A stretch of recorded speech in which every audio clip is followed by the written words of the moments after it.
জমিনে যত রকমের সুর আছে, যত রকমের ছন্দ আছে, তাল আছে, সব ফেল।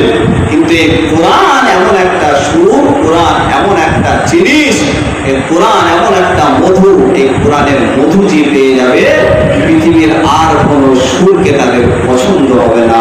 শুধু এই কোরআনের বাণী শুনবে, কোরআনের আয়াত শুনবে।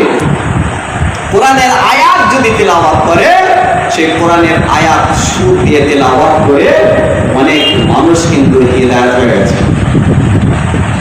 অনেক গায়ের কম আছে কোরআন শুনে, কোরআন পড়া শুনে।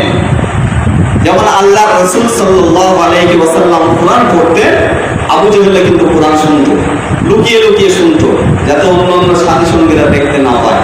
তাহলে এই কোরআন এমন একটা জিনিস। আল্লাহ রাসূল বললেন, তোমরা এই কোরআনের প্রতি বেশি বেশি করে আমল করবে।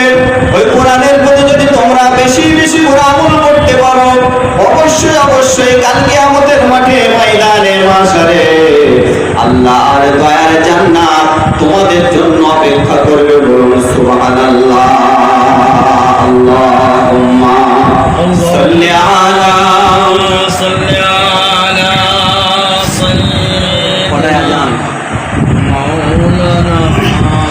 وعلى آل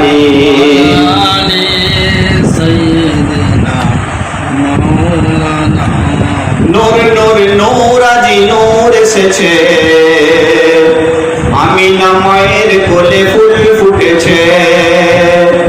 নূর নূর নূর আজি নূর এসেছে, আমিনা মায়ের কোলে ফুল ফুটেছে। আয় আয় কে দেখবি নূরের মালা, নূরের মালা, মা আমিনার কোলে তোলে কামলিওয়ালা। নূর নূর নূর আজি নূর এসেছে, সাহারার বুকে আজি ফুল ফুটেছে। আয় আয় কে দেখবি, আয় আয় কে দেখবি নূরের রাসূল, মা আমিনার কোলে তোলে গোলাপের ফুল। এসো প্রিয় নবী তুমি দেখা দিয়ে যাও, এসো প্রিয় নবী তুমি দেখা দিয়ে যাও, সেই নবীর উপর মুহাব্বতে সাল্লি আলা গাও। আল্লাহুম্মা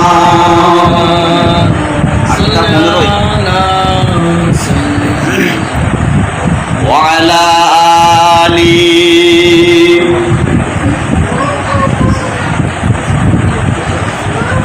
আমার আপনার নবী, বিশ্ব নবী দ্বিতীয় নাম্বার আমলের কথাটা বললেন, ও আমার উম্মাত উম্মাতানিরা, তোমরা যদি কেউ জান্নাতে যেতে চাও, তোমরা যদি কেউ জাহান্নামের আগুন থেকে বাঁচতে চাও, আমি বিশ্ব নবী সাল্লাল্লাহু আলাইহি ওয়াসাল্লাম তোমাদের বলে দিই, শোনো। দ্বিতীয় নাম্বারটা হলো ওয়াহাফিজুল লিসান, তোমরা তোমাদের এই জবানটাকে হিফাজত করবে।